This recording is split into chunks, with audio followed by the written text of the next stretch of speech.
name is Emerson Couch, and today I want to talk about a brave young woman named Amanda Nguyen. Amanda Nguyen went to Harvard to become an astronaut and work for NASA. However, at her final semester at Harvard, she was raped. Walking into her rape crisis center, she was shocked at how many people she saw. She went through a 3 to 7 hour long examination, called a rape kit for short. That afternoon, she went home and did research on her rights and resources as a survivor. She was shocked at how little she had found and how little the government told her. Then she found out that in Massachusetts, they destroy a rape kit in 6 months if you don't report it, even if the statute of limitation to report the crime is 15 years. That means that every 6 months, a survivor has to fight to hold on to their rape kit, or they have to come forward before they are ready or mentally prepared. But in states surrounding Massachusetts, they don't destroy rape kits. And she says that justice cannot depend on geography. Going through all of this, she knew how hard it would have been for other survivors, so she sent out a mass email and met with politicians and wrote a bill. But before she wrote the bill, she met with politician after politician after politician, and none of them seemed to care. They kept on saying things like, "My constituents just don't owe me for this," or "I have a re-election to worry about." She could get no help from any politicians, so she met with city staff, she met with people she knew, coders, millennials, and anyone who'd be willing to help. And then they drafted their bill. They introduced it in Congress, and it passed unanimously, making it the 21st bill to do so in the entirety of U.S. history. After knowing how hard it was to get politicians to care and to write this bill and to go on this journey, she decided that she would be the person to help other people on their way.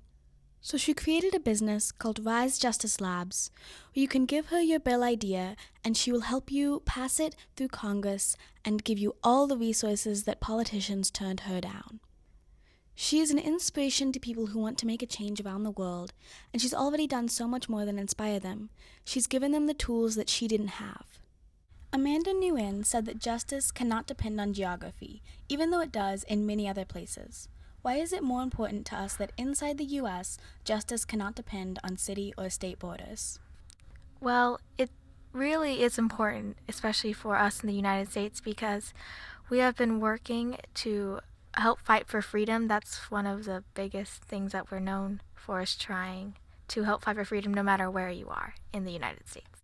Well, I think that because we are supposed to be one big country, that, we are a country built off of, well, what we consider to be freedom, it doesn't work if it's not consistent everywhere, because then we're not this one big entity. We're now just this split, factioned place.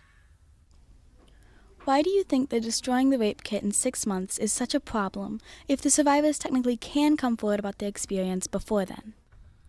Well, you also have to keep in mind that these women have gone through a horrible thing, and that they may not be emotionally ready to speak in just 6 months.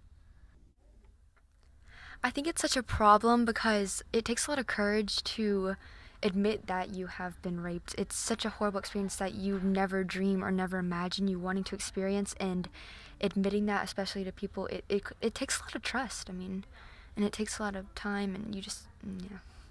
Honestly, just if I were in the situation, I probably would not feel comfortable facing it again and coming forward with it until I was ready. And honestly, 6 months is not a very long time. So while you can come forward before that, you just may not be ready to do so. Why do you think her bill passed unanimously through Congress, even though so many politicians that she spoke with refused to help her or give her resources? Well, she persisted in what she did, and she just didn't give up, even though many politicians turned her down. She was so passionate about it that she pushed and she drived, even though Congress and stuff were failing her, and she gained so much support through her research that just made her better and made it stronger. Well, if she's speaking to individual politicians, then if they help her, then it becomes their image. And, it's not right and it's not fair, but when you make it so that everyone is equally split between it, then I suppose they're more likely to do it than to completely just give up what they're doing to help a good cause. Amanda went to Harvard and was raped her last semester there. She went to Harvard to go become an astronaut and work for NASA. She worked for NASA for a little while before pressing pause on her dream career to help rape survivors. Why do you think helping others meant so much to her that she would sacrifice her dreams, even if her rape kit wasn't destroyed? Well, it really just wasn't only about her. She was putting her dream career on hold for other people that go through such a horrible thing. So it was really just a selfless thing to do for other survivors. Well, I think she sacrificed her dreams to help other people because she experienced it and she was like personally connected to this problem, and she felt very strongly about it. Like, you don't really think about a problem in society or in the world until you actually like experience it, and then you're like, oh, I want to join in and I want to help. Like, you experience this, so you want to like give back in a way, I guess. And I think she's giving back by helping other people learn and be aware about this and helping other people get through this because she's experienced it herself, even though her rape kit wasn't destroyed. Well, I mean, she's a compassionate person, and it's hard to give up a dream, especially one that you've worked for your whole life. But when it helps so many other people and makes life in the world so much better, you're not giving it up. You're putting pause on it, and it's worth it. If you went through a 7-hour-long examination that could be potentially painful just to put away a rapist, and then it was destroyed before you were ready to come forward about the crime, and that was all the evidence there was, how would you feel? How do you think this would affect mental health issues, especially pre-existing ones? It would definitely make me feel angry and sad and really defenseless, because all of that painful things and then just going through that for 7 hours and then just being destroyed. For mental health issues, it would really just, I think, put you in a spiral because you went through something horrible, but you had to go through a rape kit for 7 hours and then just be destroyed.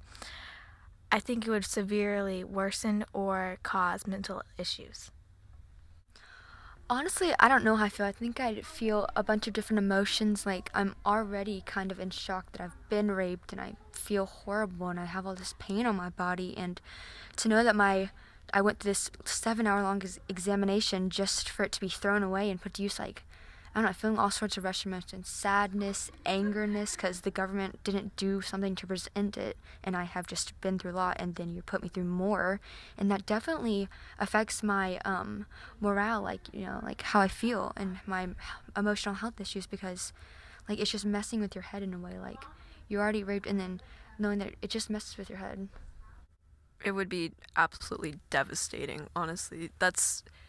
I can't even imagine how destructive that could be to mental health, and on top of the actual experience itself, having your evidence, your chance at justice just thrown away like that is incredibly unfair. And for pre-existing mental health issues, I can't imagine it do anything but make them that much worse. I hope you thought about those questions too, and I hope this inspired you. Now you know that even if you don't have any resources or anything to go off of, you can make a change in the world too. Thank you to my guest speakers, and thank you guys for listening.